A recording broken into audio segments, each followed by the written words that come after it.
Salvador, nós te adoramos, Senhor. Louvamos o teu bendito nome, Senhor. Porque o Senhor, em nenhum instante, em nenhum momento sequer, pensou, Senhor, na possibilidade de nos abandonar. Mas o Senhor foi até o fim, deu sua vida por nós. Obrigado, Senhor. Somos devedores a esse amor, a essa graça maravilhosa. Senhor, nós estamos hoje celebrando um dia especial. Especial para aqueles que foram resgatados pelo Senhor. É um dia memorável para todos nós.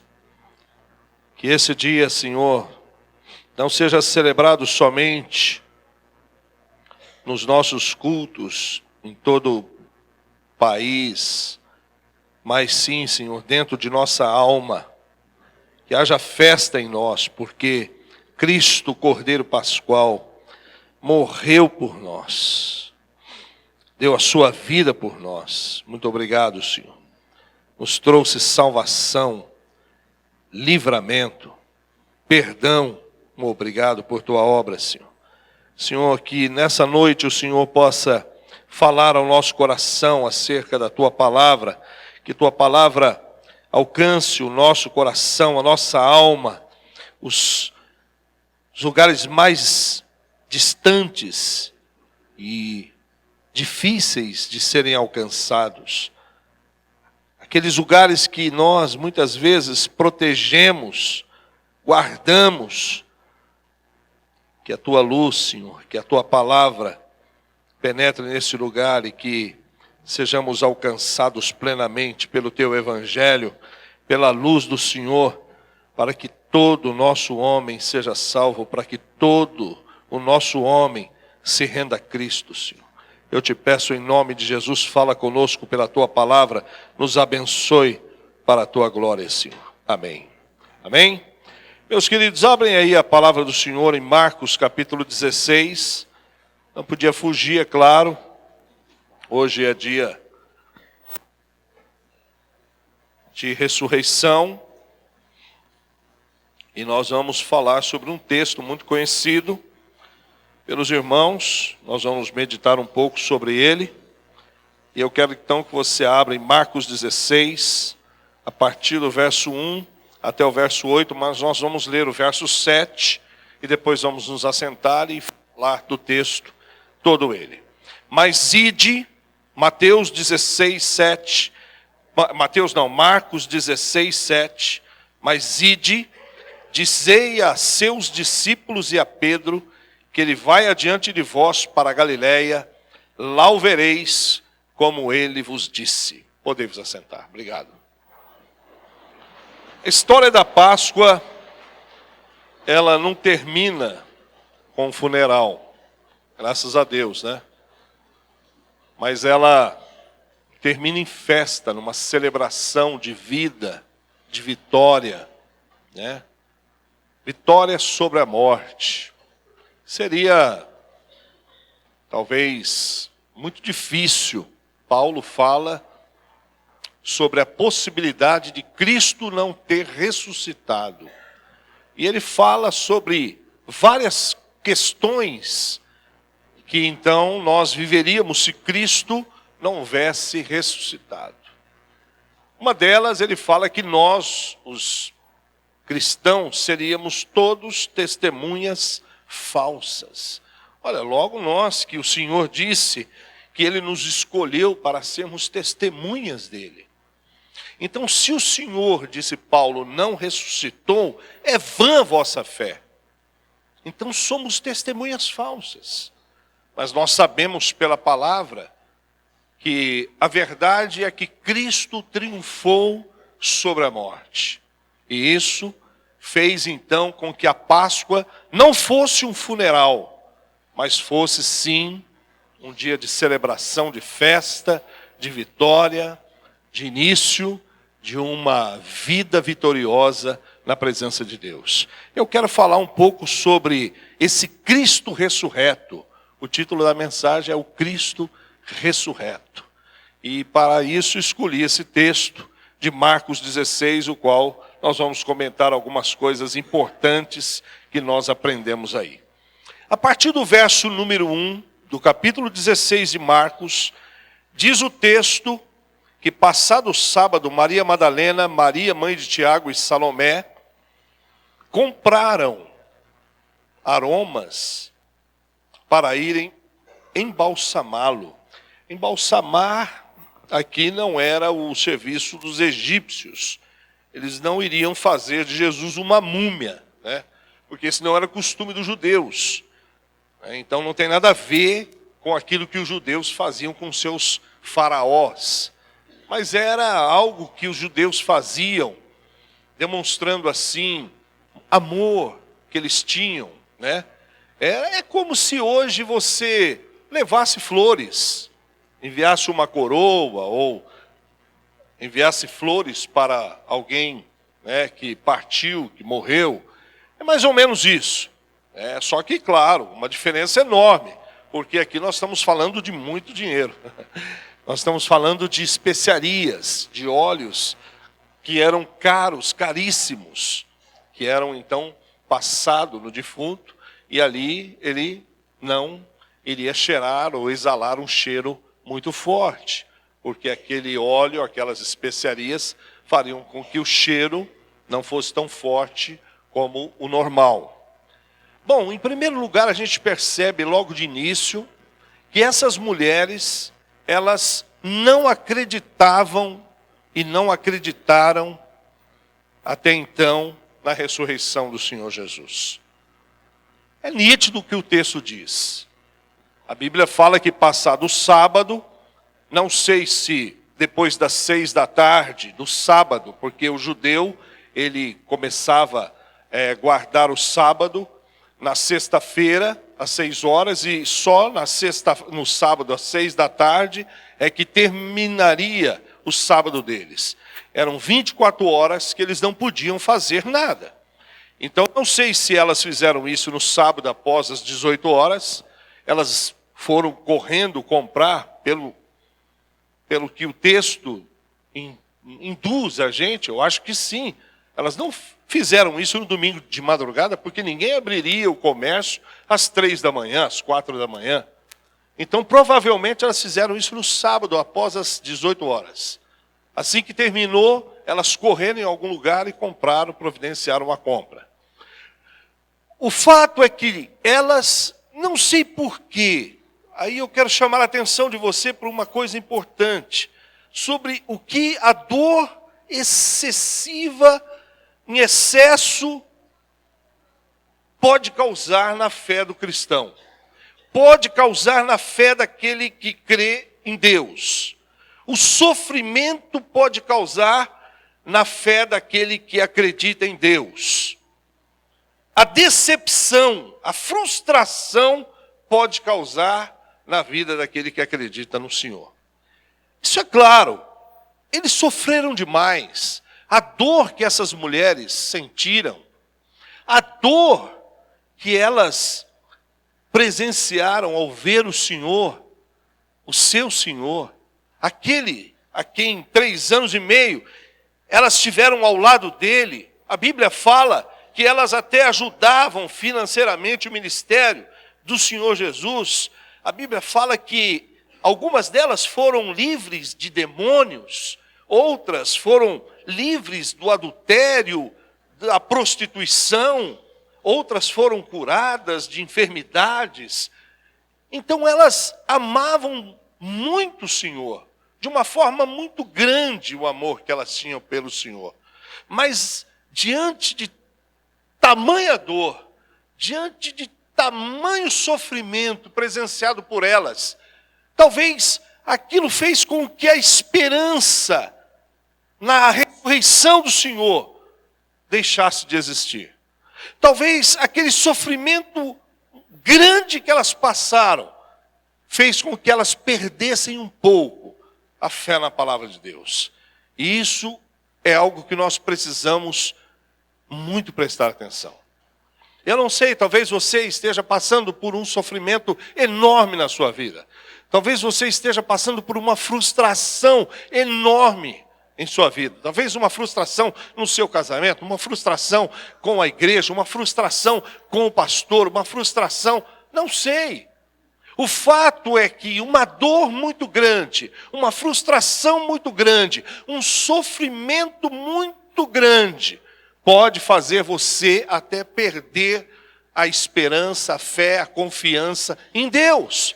Pode fazer com que você fique cego diante das promessas de Deus.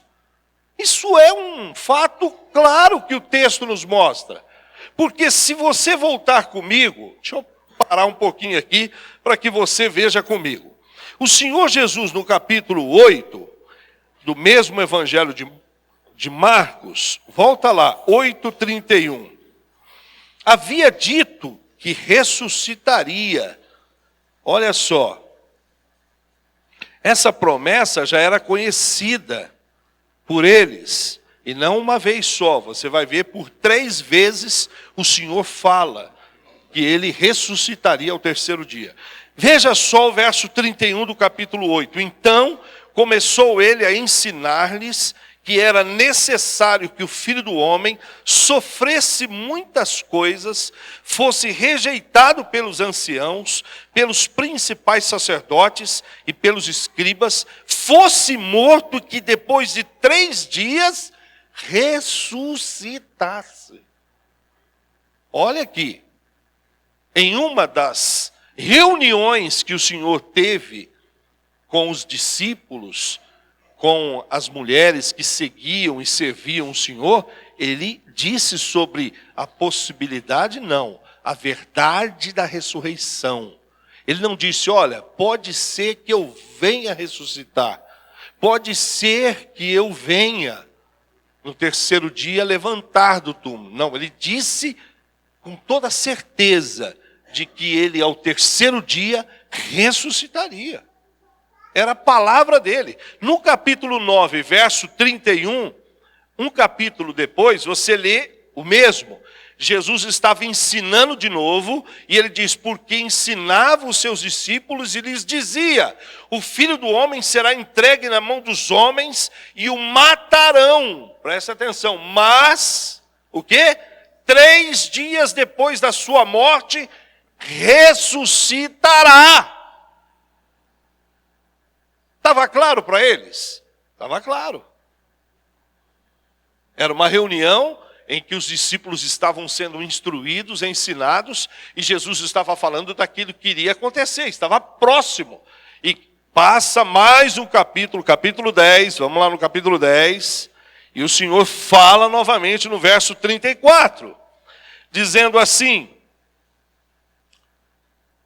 vamos ver o 33, né? Eis que subimos para Jerusalém. Quer dizer, Jesus já estava indo para... Quando fala que ele estava indo para Jerusalém, ele já estava indo para a crucificação. Era a última semana. Eram os últimos dias. Eram os passos finais de Jesus. Então ele estava indo para Jerusalém e ele diz... Eis que subimos para Jerusalém, e o Filho do Homem será entregue aos principais sacerdotes e aos escribas, e condená-lo-ão à morte, e o entregarão aos gentios, e vão se escarnecê-lo, hão de escarnecê-lo, cuspir nele, açoitá-lo e matá-lo. Mas depois de 3 dias, ressuscitará. Ou seja, estava claro que Jesus ressuscitaria. Mas o que acontece? O sofrimento excessivo, a dor muito forte, a frustração de ver o Senhor sobre aquela cruz, fez com que aquelas mulheres se tornassem cegas para as promessas de Deus, para a palavra de Deus. Irmãos, que o Senhor nos ajude a não termos nossos olhos cegos para as promessas de Deus. Que Deus nos ajude a não termos os nossos olhos totalmente fechados para as promessas que Deus faz acerca de nós pela sua palavra. Nós precisamos acreditar no meio da dor, no meio do sofrimento. Nós precisamos acreditar mesmo diante da frustração de que a palavra de Deus é fiel e verdadeira. Nós precisamos crer de verdade.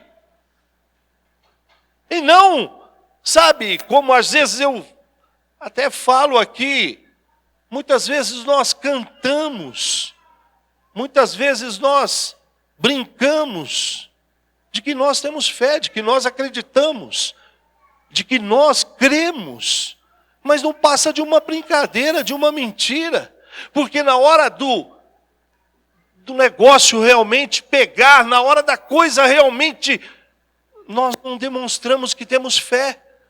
Nós demonstramos que nós não cremos na palavra de Deus. Não é aquilo que eu digo com a minha boca, mas é aquilo que eu demonstro, é aquilo que eu faço, é a minha reação diante das circunstâncias, diante das coisas que vão provar se eu creio ou não na palavra de Deus, se eu creio ou não nas promessas de Deus. Basta você olhar para a igreja. O Senhor disse na sua palavra que Ele vai voltar, que nós devemos estar preparados e prontos para a sua vinda. Mas você olha para a igreja, você vê uma igreja que não se importa com a palavra. Você vê uma igreja que não acredita de que Ele realmente voltará. É aquilo que Paulo disse, passou anos, e nós ainda não acreditamos, nós não cremos. Dizemos, mas isso nós ouvimos desde os nossos pais. É isso que acontece com a gente. É isso que acontece conosco. Mas, meu irmão, vou dizer uma coisa para você. Se você tem uma promessa de Deus para a sua vida, segura essa promessa, creia de verdade. Se você tem uma promessa de Deus para você, para a sua família, guarda essa promessa e creia. Não importa o que aconteça, não importa se aparentemente tudo acabou, não importa se enterraram a sua promessa, creia que a palavra de Deus é semente, ela vai germinar, crescer, brotar, sair de lá e vai fazer acontecer aquilo que Deus disse, porque Isaías disse que a palavra do Senhor não volta vazia, antes ela cumpre aquilo que Deus prometeu, aquilo que Deus disse, e nós temos que crer e acreditar, diferente dessas mulheres que não creram, que não acreditaram, não só as mulheres, mas os homens principalmente também. Estou falando das mulheres porque o texto fala delas, mas onde estão os homens aqui? Daqui a pouco nós vamos falar um pouco da ausência dos homens, que é uma coisa antiga, desde os discípulos, né? A gente vem percebendo isso. Então o texto fala que essas mulheres, elas foram, compraram aromas, ignoraram a palavra de Deus, descreram naquilo que Jesus havia dito para eles por 3 ocasiões, de que Ele ressuscitaria, e foram até o túmulo. Aí eu vejo uma coisa no verso 2 incrível, porque a Bíblia diz que muito cedo, no primeiro dia da semana, ao despertar do sol, foram ao túmulo. Eu quero falar de um amor ausente nos nossos dias, um amor não existente. Eu não sei se aquilo que o Senhor Jesus falou em Mateus 24, sobre o amor de muitos se esfriar, encaixa nisso. O fato é que nós não vemos mais um amor como esse nos nossos dias. Não encontramos mais entre os crentes um amor como destas mulheres, o qual elas demonstram aqui. A Bíblia diz que logo de manhã, ou seja, alguns teólogos dizem entre as 3 da manhã, às 5 da manhã, elas saíram de suas casas e foram tudo em direção onde estava o túmulo do Senhor Jesus. Você sabe o que é mulheres naquele tempo saírem de suas casas de madrugada e ir para um lugar muito retirado, escuro, perigos de assalto, estupros, perigo de tantas coisas. Mas aquelas mulheres, elas amavam tanto o Senhor, o amor delas era tão grande pelo Senhor, que elas não mediam esforços, elas sacrificavam pelo Senhor, elas faziam de tudo pelo seu Senhor. Elas queriam de alguma forma retribuir aquilo que Deus havia feito na vida delas. Elas queriam de uma forma ou de outra retribuir aquilo que o Senhor havia feito por elas. Talvez seja isso o que esteja faltando nos nossos dias. Talvez seja esse baixo senso que nós temos com relação à nossa dívida para com o nosso Deus, para com o nosso Senhor. Porque o Senhor disse em Lucas capítulo 7, verso 47, que aquele que muito é perdoado, muito ama. Talvez seja essa a razão, talvez o senso que nós temos daquilo que nós devemos para Ele é tão baixo, que nós não temos demonstrado o amor que deveríamos demonstrar por Ele. Temos falhado no nosso amor, não temos amado Ele com intensidade, com verdade. Tudo para nós é difícil, tudo para nós se torna pesado demais. É difícil hoje você levantar pessoas voluntárias para fazer alguma coisa na igreja. Você chama as pessoas para o trabalho voluntário e ninguém quer. Você chama as pessoas para o evangelismo, ninguém quer. Você fala, irmãos, estamos precisando de alguém para trabalhar com as crianças. Ninguém se prontifica. Ninguém se prontifica. Aqui nós oferecemos sala com ar-condicionado. Ninguém se prontifica. Aqui essas mulheres saíram de madrugada, correram um risco de vida, foram até o sepulcro do Senhor. Um homem que havia sido condenado, um homem que havia sido crucificado, só os piores eram crucificados. Mas elas se sacrificavam pelo seu Senhor. Onde está esse amor, meu irmão? Será que a nossa fé é uma fé deficiente? Porque talvez a outra razão seja a explicação de uma fé deficitária, deficiente. Uma fé que não seja tão forte assim. Sabe, eu pastoreio desde quando eu tinha 18 anos. E eu já vi muita coisa na minha vida. Eu me recordo sempre de um irmão que eu pastoreei quando eu tinha 18 anos, chamado Brás. Esse homem vinha 8 quilômetros até a igreja de a pé. Ele tinha as mãos mirradas, literalmente mirradas. Ele era diácono. E por várias vezes eu presenciei aquele irmão chegar na igreja, tudo sujo de barro, porque ele enfrentava esses 7, 8 quilômetros de barro para ir, mas ele não faltava. Ele não faltava. E toda a ceia ele vinha e dizia, pastor, o senhor deixa eu cantar? Ah, pode cantar, eu sabia que ele ia cantar. Divino companheiro, só sabia esse hino. Ah, pode cantar, irmão Braz.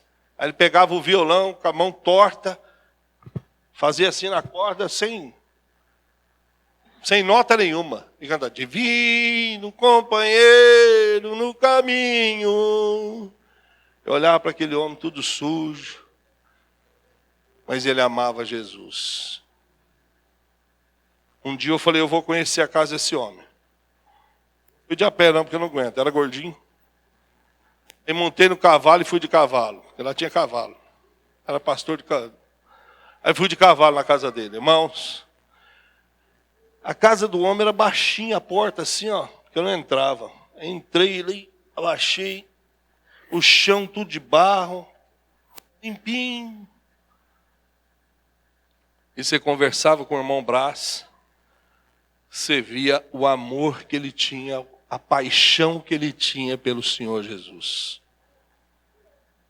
Ele tinha uma paixão e um amor que nós precisamos ter, irmão.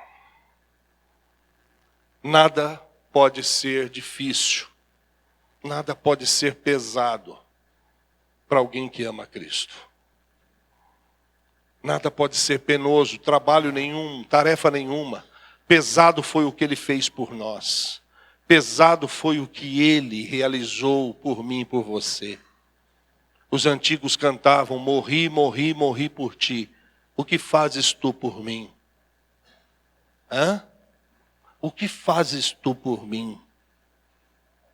Nós precisamos fazer a nossa fé gerar um amor sacrificial, um amor que se entrega de verdade ao Senhor Jesus. Um amor que vem totalmente a Ele e que não mede esforços. Eu me lembro que nessa cidade eu fazia vigílias. Eu já disse isso para vocês. O pessoal depois vai ver a gente no YouTube e vai comentar sobre isso. Eles nos assistem lá. E as nossas vigílias às vezes começavam às 10 da noite e ia até às 6 da manhã. Tudo no terreirão do sítio, das fazendas. Era lindo de ver. E ninguém arredava o pé. Ninguém saía. Todo mundo ficava ali, irmãos. E Deus derramava, chovia, aquele povo ficava no meio da chuva, adorando a Deus e orando no meio da chuva. Que amor é esse que não existe mais? Eu me lembro quando eu tinha 15 anos, nós íamos evangelizar por esses arredores de São José do Rio Preto aí. E eu com 15, 16 anos chegava lá, batia nas casas e dizia: ó, nós vamos nos reunir ali na esquina. Tem doente, tem gente perturbada, tem gente que leva lá que nós vamos orar. Hoje ninguém faz nada. Não existe voluntariedade. Não existe pessoas que se colocam à disposição e dizem: pastor, pode contar comigo. Eu quero trabalhar, eu quero fazer alguma coisa, eu quero ser útil, porque eu tenho uma dívida com esse Senhor, porque eu tenho uma dívida com Ele. E por mais que eu faça algo, jamais eu pagarei. Essas mulheres dão uma demonstração desse amor, dessa fé que gera essa combustão, esse poder de não temer nada, de enfrentar situações, pessoas, tudo por amor a Ele. Para mostrar um pouco da sua gratidão e do seu amor. Isso é uma coisa que nós podemos destacar na vida delas. E a Bíblia fala então no verso de número 3, que aqueles que querem fazer e se dispõem a fazer o trabalho de Deus, vão enfrentar obstáculos, porque no verso 3 diz que elas diziam umas às outras: quem nos removerá a pedra da entrada do túmulo? Essa era a preocupação delas. O milagre, meu irmão, é de Deus. É Deus que opera o milagre, mas a disposição de mover pedras cabe aos homens. E aquilo que cabe aos homens, Deus não faz. Deus não realiza. Isso nós precisamos entender. Quando o Senhor estava lá de frente do túmulo de Lázaro, Ele disse: removei a pedra. Nós vemos aqui que essas mulheres estavam sozinhas, estavam indo alta madrugada em direção ao túmulo, quando de repente elas olharam umas para as outras e perceberam a ausência de homens. Não havia um homem com elas. Não havia sequer um dos discípulos do Senhor com elas. E a pedra era muito grande. Alguns dizem que ela media 1,20 por 1,80. E era bem larga. Era muito difícil, precisava de 8 homens para rolar uma pedra dessa. E além disso, ela tinha o selo, porque a Bíblia fala que eles selaram a pedra. Mas o que eu quero destacar é o seguinte, meu irmão. Aonde estavam os homens? Aonde estavam aqueles que haviam sido alcançados pelo Senhor Jesus? Onde estavam aqueles que foram escolhidos por Jesus para serem seus apóstolos, seus discípulos? Todos amedrontados, todos fugiram. Ninguém. Isso é algo que nós percebemos há muito tempo na igreja. O serviço dos homens é muito pouco na igreja. Os homens precisam trabalhar mais. Os homens precisam ser mais voluntários. Os homens precisam dar também o seu lado de contribuição na igreja. As mulheres sempre ultrapassam os homens no trabalho, no serviço, na dedicação. Nós, homens, precisamos mudar a história. Nós, homens, precisamos fazer algo diferente. Não podemos ficar acovardados, não podemos ficar escondidos atrás das mulheres e deixar que as mulheres façam tudo sozinhas. Precisamos também, eu digo isso a mim também. Quando eu estou falando dos homens, eu estou referindo a mim também. Nós precisamos tomar a frente. Nós precisamos sair dos bancos, assumir o lugar, o chamado de Deus para nós. E trabalhar, e regaçar as mangas e dizer: eu vou ser um soldado de Cristo, eu vou ser um voluntário do Senhor.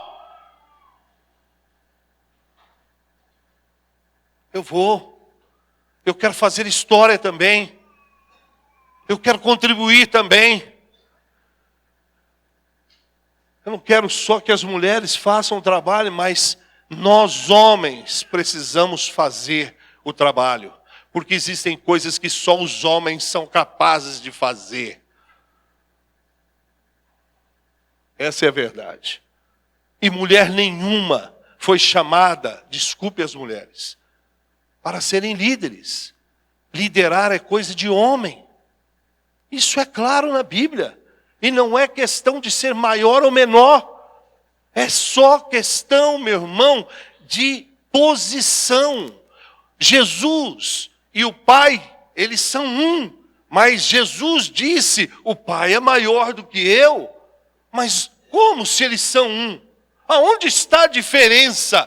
Porque o Pai vem antes. Porque o Pai recebeu a posição de estar acima. Só isso. Mas eles são um na divindade, no poder. É só um. Então nós precisamos entender isso. Precisamos compreender isso. A igreja está sofrendo. As famílias estão sofrendo por causa da ausência dos homens.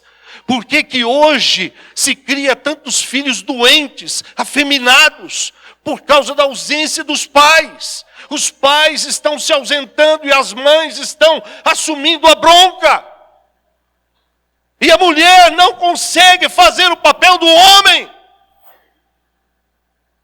Então é hora dos homens, principalmente da igreja, despertar, acordar e dizer: eu quero, eu vou trabalhar, eu vou fazer alguma coisa, eu me disponho a fazer algo,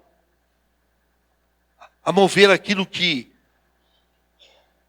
talvez as mulheres não consigam, e nós vamos conseguir. E nós vamos conseguir. Em nome de Jesus. Estou convocando os homens. Estou chamando os homens à responsabilidade. Nós precisamos, irmãos. Precisamos mudar a história. E isso não é uma coisa exclusiva dessa igreja. Isso, infelizmente, é algo que está acontecendo em todo o Brasil. Em todos os lugares. Eu até esses dias chamei a atenção da pastora. Falei: você observou isso? Hoje quem faz comercial de... É Vanish que fala? Hã? É Vanish? Eu não sei falar isso aí. Eu também não, né? Aquele negócio cor-de-rosa lá, que põe na roupa. É o homem que faz. Você já viu isso aí? É o homem que faz. Irmão, o que é isso? O cara vai lá, suja a roupa, joga lá, joga o pozinho, ele fala, não sei o quê, papapá. Que é isso, irmão? Não que o homem não possa lavar roupa, não é isso que eu estou falando. Eu lavo, eu cozinho, eu faço de tudo na minha casa. Minha filha está aí, sabe que eu não estou mentindo. Eu faço de tudo. Mas isso não é papel de homem. Isso não é papel de homem. Papel de homem é diferente, irmão. Vamos deixar de nos esconder. Vamos sair de trás. E vamos dar a cara e vamos mostrar que o reino de Deus pode contar com a gente. Que o reino de Deus pode contar com os homens. E uma coisa que essas mulheres nos ensinam, veja bem o verso de número 4.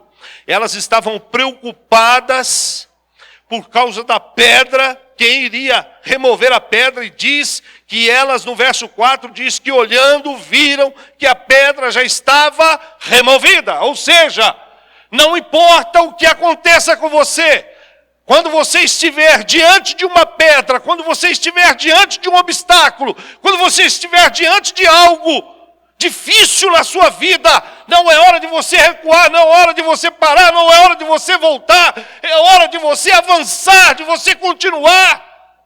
Essas mulheres não voltaram por causa da ausência dos homens, elas continuaram, elas deram sequência.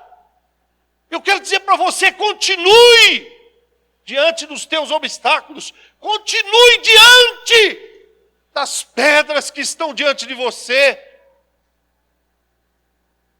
porque diante da sua insistência, da sua fé, diante da sua perseverança, aquele que move pedras, aquele que realiza milagres, agirá por você, fará pela tua vida. Não te faltará a mão de Deus, pode faltar a mão dos homens, pode faltar a mão de muitos, mas não faltará o apoio de Deus, a ajuda dos céus, porque os céus sabem recompensar os que são perseverantes, persistentes. Persista, meu irmão, persevera, meu irmão, e você vai ver que aquilo que está obstruindo a sua passagem, Deus mesmo cuidará de remover. Deus mesmo cuidará de tirar. E a Bíblia diz, eu quero chegar no verso 7, que é o mais importante, porque eu quero falar do Cristo ressurreto, mas o tempo é um problema. No verso de número 5 diz que elas chegaram então ali diante do túmulo, e entrando no túmulo viram um jovem assentado ao lado direito, vestido de branco, e elas ficaram surpreendidas, atemorizadas. Ele, porém, lhes disse, não vos atemorizeis, buscais Jesus, o Nazareno, que foi crucificado. Ele ressuscitou, não está mais aqui, vede o lugar onde o tinham posto. Eu quero falar sobre alguns pontos importantes nesse versículo. Quando diz aqui, o anjo fala, buscais a Jesus o Nazareno, que foi crucificado, ele ressuscitou. Olha, meu irmão, quando nós cantamos a última canção aí, diz uma parte do cântico, Deus Pai o abandonou. E foi verdade. Foi verdade. O peso que Jesus suportou do pecado de todos. Sabe, irmão, às vezes comigo já aconteceu isso. Às vezes eu, dou uma escorregada na casca da banana aí, cometo um erro aí a minha alma fica mal, irmão. A gente fica mal, não fica bem. às vezes alguma coisa que você faz para uma pessoa, diz para alguém, aquilo pesa sobre você, você não, parece que não dorme, não descansa. Imagina assumir o pecado de toda a humanidade. Você não tem ideia do que Jesus suportou. Nós não temos ideia. Só a eternidade talvez vai revelar o que ele sofreu, o peso da dor, o peso do pecado que pesou sobre ele. O fato é que quando Deus Pai viu aquilo, ele virou o rosto. E Jesus disse, Eli, Eli, lama sabachthani, ou seja, Deus meu, por que me desamparaste? Jesus foi desamparado, mas ele não foi abandonado para sempre. Olha que coisa maravilhosa que o anjo fala aqui no texto. A Bíblia diz que o anjo relatou dizendo que ele havia sido crucificado, e ele diz, e ele ressuscitou. Mas quando o texto fala e ele ressuscitou, no grego, esse verso é passivo, ou seja, está querendo dizer que ele foi ressuscitado. Jesus não ressuscitou sozinho. Quem ressuscitou Jesus? Quem ressuscitou Jesus? Atos capítulo 3, no grande discurso do apóstolo Pedro, na qual 3.000 almas se converteram, verso de número 15, diz assim, de Sarte matastes o autor da vida, a quem Deus ressuscitou dentre os mortos, do que nós somos testemunhas. Ou seja, o Pai ressuscitou Jesus. Ou seja, aquele momento em que o Pai teve que virar o rosto, em que o Pai abandonou ele por um instante. A Bíblia diz que a ira de Deus dura por um momento. É por um momento. Logo o Pai já estava lá ressuscitando o Filho. Logo o Pai já estava lá levantando o Filho, dando vida ao Filho, tornando aquele Jesus fraco, que foi morto na mão de homens cruéis, selvagens, transformando ele num Cristo vencedor, num Cristo ressurreto, poderoso, invencível. Quando João, acostumado a ver Jesus naquela sua fragilidade humana, viu Jesus glorioso em Apocalipse, ele diz, eu quase morri. O seu rosto brilha.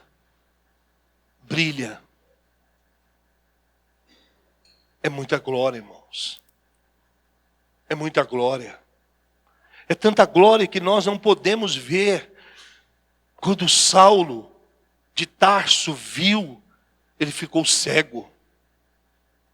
Ele ficou cego. Quando ele viu e disse, quem és tu?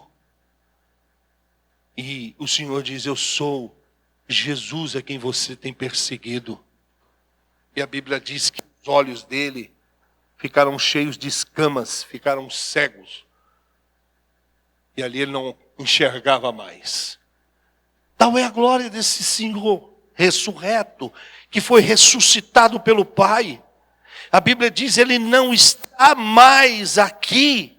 Ou seja, Deus havia naquele momento dado ao Senhor Jesus a vitória sobre a morte, dizendo que aquilo não era o fim mais, que o túmulo que durante muitos anos foi o fim para todos, já não era mais o fim. Ele estava dizendo que aquilo que era a última palavra já não era mais a última palavra, que existiria agora vida após a morte, que existiria algo após. que o homem não entendia, não compreendia ainda, mas que o Senhor Jesus conseguiu inaugurar, porque a Bíblia diz, Paulo fala que ele é a primícia daqueles que ressuscitarão, ou seja, ele ressuscitou, ele experimentou aquilo que todos nós vamos experimentar um dia, todos nós teremos um corpo como o corpo dele glorificado, ele foi a primícia, ele foi o primeiro, porque em tudo ele tem que ser primeiro, porque em tudo ele tem que ter a primazia. Então ele experimentou o poder, a glória de Deus sobre a vida dele. Ele diz, ele não está mais aqui. Perde tempo quem adora um Cristo morto. Perde tempo quem presta cultos a um Cristo morto. Ele não está aqui. Ele não está mais numa cruz pendurada. Ele não está mais num crucifixo que muitos carregam por aí. Ele não está mais. É uma ofensa.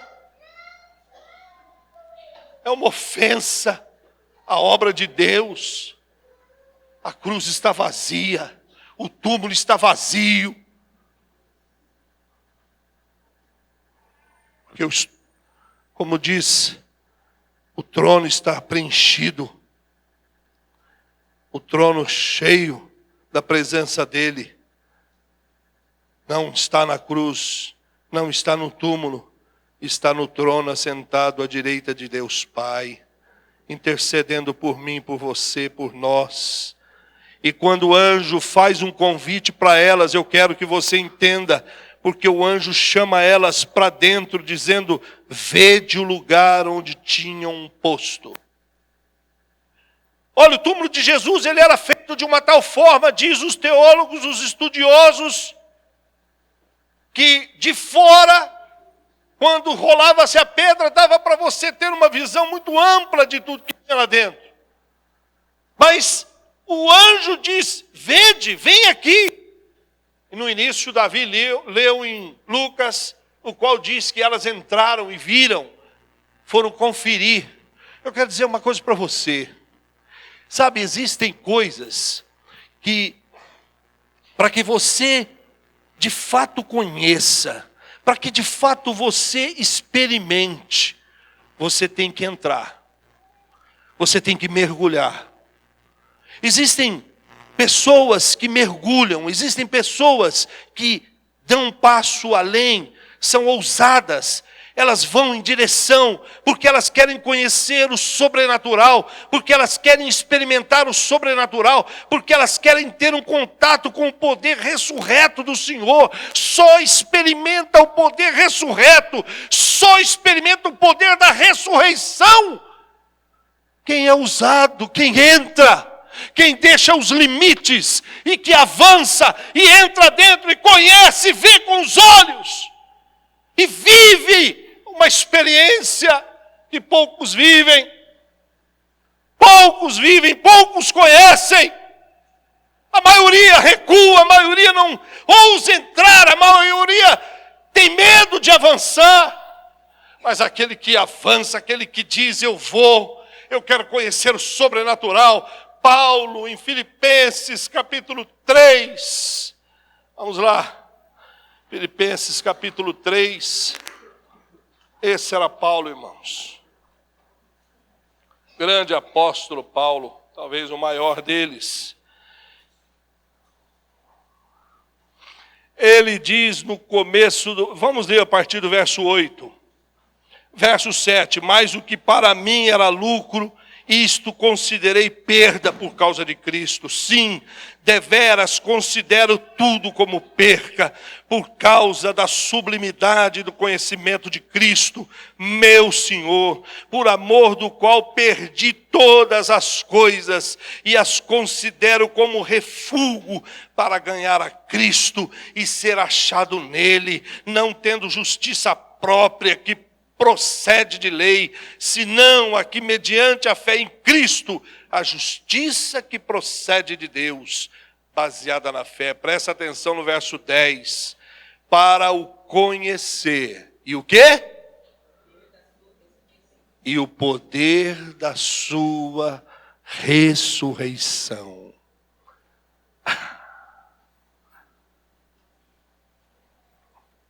Quer conhecer o poder da ressurreição dele? Você tem que avançar.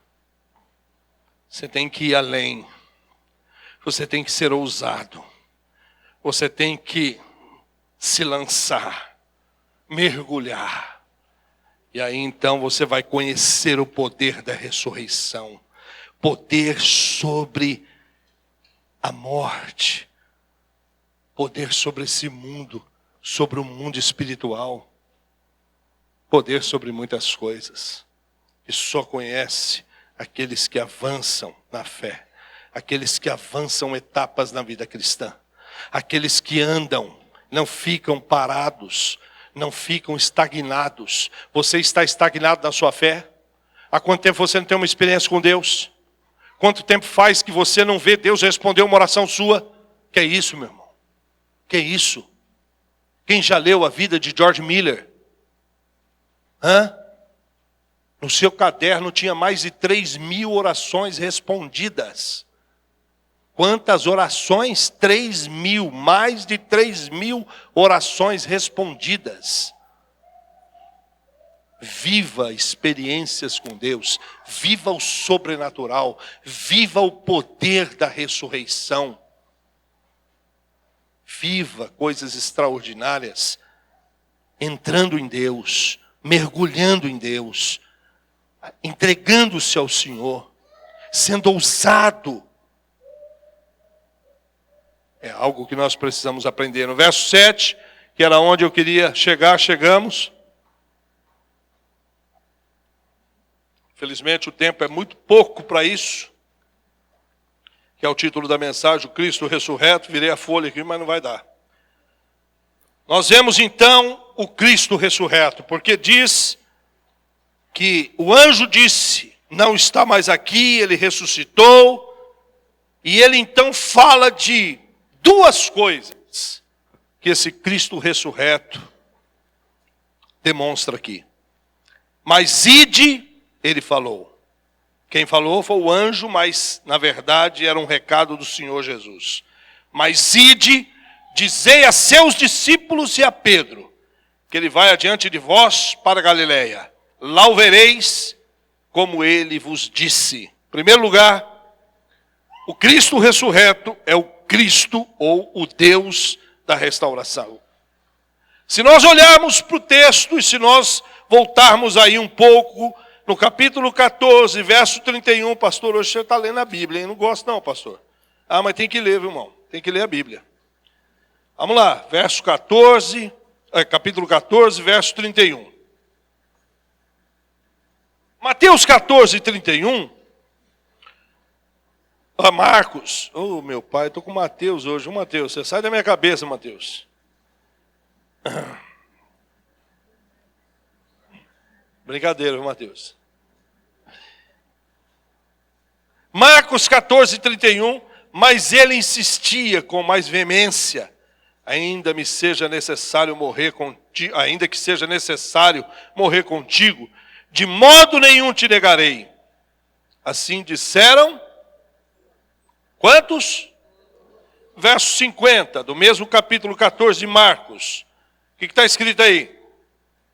Então, deixando todos... mas não falaram que ainda que fosse possível ou precisasse morrer, nós estaríamos dispostos a morrer pelo Senhor? Quantas vezes nós falamos e não cumprimos? A verdade é que o Cristo ressurreto é o Deus da restauração. Olha, que ele chamou aqueles que haviam abandonado a ele, aqueles que haviam deixado ele, aqueles que não estavam ali presentes, nem sequer na crucificação. A Bíblia diz que só João estava ali, todos os outros haviam fugido, todos estavam escondidos. Nenhum, só João estava ali. João estava ali amparando Maria. Todos tinham ido embora. Ninguém foi até o túmulo dele. Ninguém. Mas olha só o Deus restaurador, veja como ele chama esses homens no texto, de covardes. É assim que diz? Mas diga aos covardes. É assim que está escrito? O que ele diz? Mas diga aos meus discípulos. Meus discípulos. Não importa se eles foram medrosos. Não importa se eles foram covardes. Não importa se eles fugiram quando eu mais precisei deles. Eles viraram as costas. Eles negaram a mim. Não importa, são meus discípulos. É bonito isso, irmão? É bonito ou não? É lindo. É lindo porque isso mostra que não importa o quanto eu erro, cometo erros, ou venho errar na minha vida, não importa o quanto eu venha falhar nessa vida, o meu amor, o amor dele por mim é inalterável. O meu pecado, disse Jó, não causa nada nele. Os meus erros não causam nada nele. É lindo. Porque isso me dá confiança e certeza de que o amor dele para comigo não é um amor, sabe, de troca, convencional. Não. Mas é um amor totalmente separado dos meus erros. Ele me ama e ponto. Ele me chamou e ponto. Não importa quantas vezes eu venha errar. Não importa quantas vezes eu venha falhar. Ele me ama. Eu sou discípulo dele.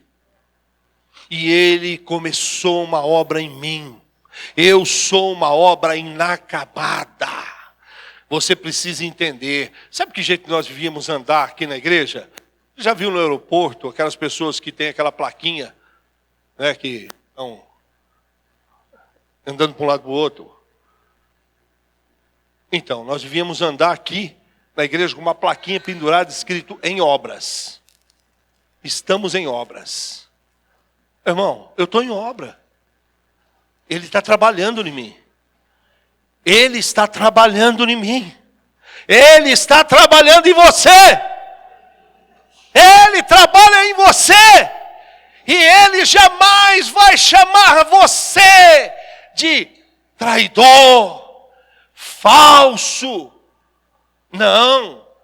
Ele sempre vai chamar você de meu discípulo, meu aprendiz. Com ele não tenho, está demitido. Não. Ele não demite ninguém. Aqueles que são chamados por ele, a Bíblia diz que nem o maligno tira de suas mãos. Nem o maligno. Quando uma se desvia, a Bíblia fala que ele tem prazer de deixar 99 trancada lá. Não que aquela vale mais que as 99, mas é que as 99 sem aquelas não dá. Então fica todas aqui guardadas, 99 aí, tranca elas e vai buscar a outra. Ele já me buscou algumas vezes. Algumas vezes eu dei trabalho. Mas é gostoso, é reconfortante saber que ele me restaura em todas as fases que eu erro na minha vida. E quando ele dizia a Pedro, meu irmão, porque primeiro Pedro talvez estaria se sentindo excluído. Às vezes, existem pessoas na igreja, no reino de Deus, também que se sentem excluídas. Excluídas porque talvez erraram, excluídas porque cometeram um pecado. Eu já atendi pessoas assim. Uma vez eu me lembro que eu estava aqui, chegou um rapaz chorando, desesperado. A família dele trouxe ele. Eu conversei com aquele rapaz horas. E ele tinha algo na cabeça que ninguém tirava. Eu pequei contra o Espírito Santo, para mim não tem mais jeito.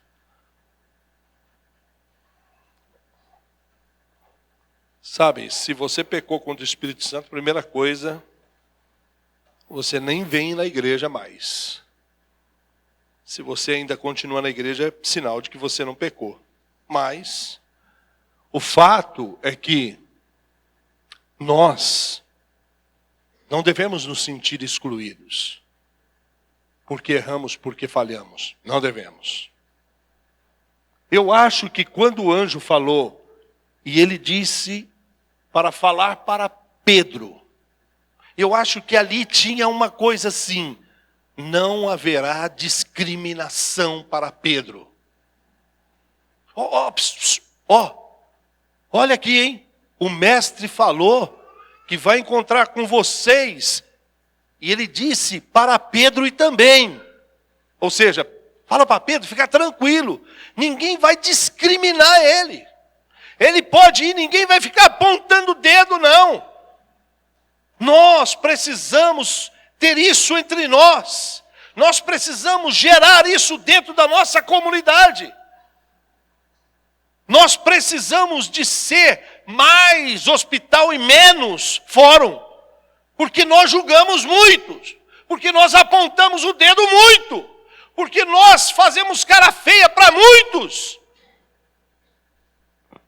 É muito difícil ver alguém aqui carregar o outro. É muito difícil ver alguém aqui lavar o pé do outro. É muito difícil. O que mais se vê é apontar de dedo. É apontar de dedo. É apontar de dedo. No reino de Deus não pode existir isso. Nós temos que entender que todos somos discípulos. Discípulos do Cristo ressurreto. Outra coisa que o texto mostra desse Cristo ressurreto é que esse Cristo ressurreto é o Deus que vai adiante de nós.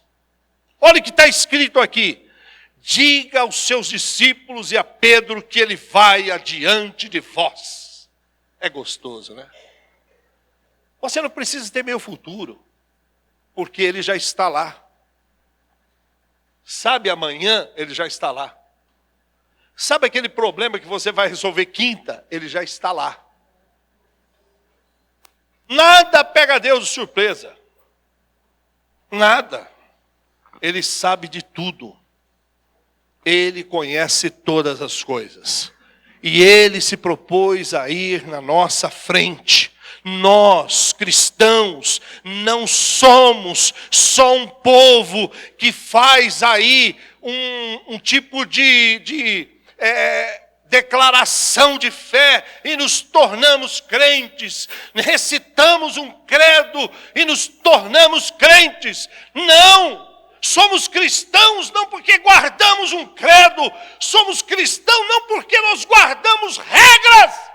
Somos cristãos porque seguimos os passos do Cristo ressurreto. Porque andamos nas suas pegadas. Somos cristãos porque andamos sob o comando do nosso general. Sob o comando de Cristo. Ele vai adiante de vós. Meu irmão não quer ter problema na sua vida. Irmão quer passar por tudo na sua vida como vencedor. Segue os passos de Cristo. Segue os passos do Senhor. Ele vai à vossa frente. Ele vai adiante de vós.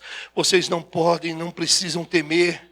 Como ele disse para vocês, mais uma vez, o anjo estava afirmando sobre a importância de nós acreditarmos nas palavras desse púlpito. Flui palavra, palavra, palavra. E muitas vezes nós nem sequer ouvimos, nem sequer damos atenção, não guardamos no nosso coração.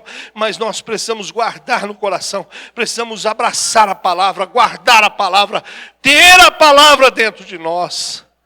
Porque isso faz diferença na hora da tribulação. E para nós encerrarmos, porque temos que ainda fazermos uso do pão, diz o texto que saindo elas, fugiram do sepulcro, porque estavam, presta atenção, possuídas de temor, assombro, medo, temor, assombro, medo. Isso, traduzindo, significa que nós devemos ter, de fato, meu irmão, temor e tremor diante do sobrenatural, diante das coisas divinas, diante das coisas de Deus. Não podemos ser profanos, não podemos profanar, não, devemos ter cuidado com as coisas de Deus, com as revelações de Deus. Devemos ter assombro, medo, espanto, quando a palavra de Deus fala direto com a gente, com o nosso coração. Devemos de verdade tremer. Porque, meu irmão, se existe uma coisa certa nessa vida, é o que está escrito aqui, ó. É a palavra de Deus. Porque essa palavra de Deus é que gera em você a verdadeira fé cristã. A fé viva. E eu quero falar sobre 3 coisas que comprovam que a sua fé não é morta. Vou falar de 3 coisas que mostram que a tua fé é morta. Se você achar assim melhor. Primeiro delas, a fé que não é baseada, que não repousa na ressurreição de Cristo é uma fé morta. Porque Paulo disse isso em 1 Coríntios capítulo 15. Se a nossa fé não repousar na ressurreição de Cristo, nossa fé é morta. Se a nossa fé não for impelida a proclamar o Cristo ressurreto, como elas foram impelidas a proclamar o Cristo ressurreto, se não há em você, oh meu irmão, aquele desejo de anunciar, de falar, aquele desejo de contar aquilo que Deus fez na sua vida, aquilo que Deus tem realizado em você, se você não tem esse impulso, se você não tem isso em você, a sua fé é morta. E terceiro e último, se a sua fé não foi alimentada com a esperança de uma nova comunhão com Ele, nós temos que ter sempre isso. Não importa os meus erros, como eu disse para você, não importa as minhas falhas, não importa o que vem acontecer, eu sei que Ele está sempre de braços abertos, eu sei que Ele está sempre pronto a me perdoar, eu sei que Ele está sempre pronto a me aceitar de novo, de volta. Se essa esperança não existe dentro de você, a sua fé é morta. É morta. Mas se existe dentro de você, apesar das suas falhas e dos seus erros, a esperança de rever e de ter comunhão novamente com Ele, é porque sua fé é viva. Se dentro de você arde um desejo de anunciar aquilo que Cristo tem feito na sua vida, sua fé é viva. Se a sua fé não está num Cristo morto, mas está num Cristo ressuscitado e vivo. Ele não é uma história, Ele não é uma história, Ele é alguém vivo, Ele está vivo, Ele não é uma página que foi, não, meu irmão. Ele é alguém para se encontrar todos os dias, para ter comunhão todos os dias. Ele está vivo. Ele está vivo. Nós precisamos acreditar e crer no Senhor.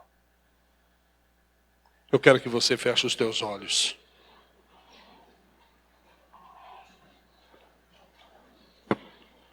Deus está dando-nos a oportunidade de nessa noite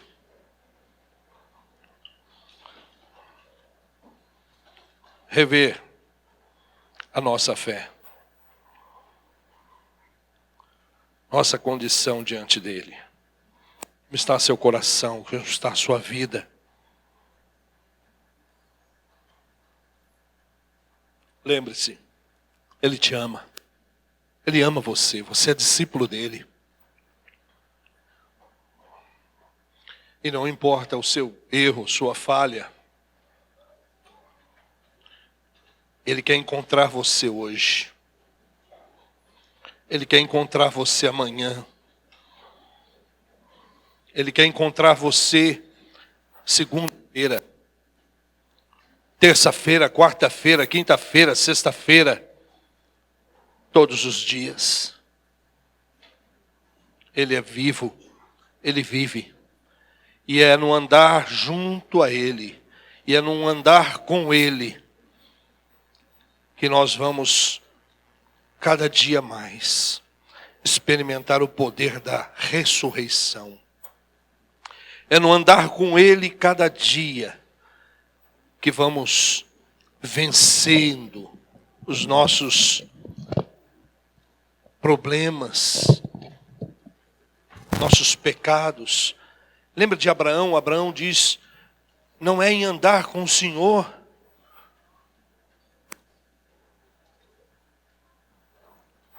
que eu me torno santo. Moisés disse, não é em andar contigo que o teu povo se torna um povo separado. Ande com Deus, irmão. Ande com o Senhor. Viva na presença do teu Senhor. Abre o teu coração a Ele. Derrama teu coração na presença dEle. Agradeça a Ele por Ele ter feito de você um discípulo dEle. Por Ele ter alcançado você. Por Ele estar vivo em teu coração. Por você estar vivendo esse Cristo ressurreto em sua vida. Por você estar experimentando o poder dEle em sua vida. O poder restaurador. O poder de perdoar. Ele perdoa você, Ele restaura você. E Ele quer que você experimente e viva isso na sua vida. Viva o poder do perdão em você. Viva o poder da restauração na sua vida. Viva o poder transformador dele na sua vida. Você pode, meu querido. Ó Senhor Jesus, transforma cada dia minha vida, meu coração, a vida dos meus irmãos, da tua igreja. Queremos ser uma igreja, Senhor, que viva para a glória do teu nome, que vive, Senhor. Ó Senhor, seguindo os teus passos, que vive, ó Senhor, a área do sobrenatural, experimenta o poder da ressurreição, do Cristo ressurreto. Vem sobre nós, vem sobre aqueles que estão fracos, vem sobre aqueles que estão desanimados, vem sobre aqueles que estão se sentindo, Senhor, discriminados. Vem sobre aqueles, ó Deus, que já não tem mais esperança. Renova a esperança. Vem, Senhor, e coloca os teus filhos de novo, Senhor, novamente, no teu aprisco. Aquele que está se sentindo fora do teu aprisco, acolhe ele, Senhor, recebe ele, enche ele do teu poder nessa noite, enche ele da tua graça, perdoa, restaura a vida dele, Senhor, em nome do Senhor Jesus, que ele viva, experimente o poder do Senhor, o poder restaurador, perdoador, ó meu Senhor, transformador que tu tens na vida dele, eu te peço, para a tua glória, Senhor. Amém, Jesus. Amém.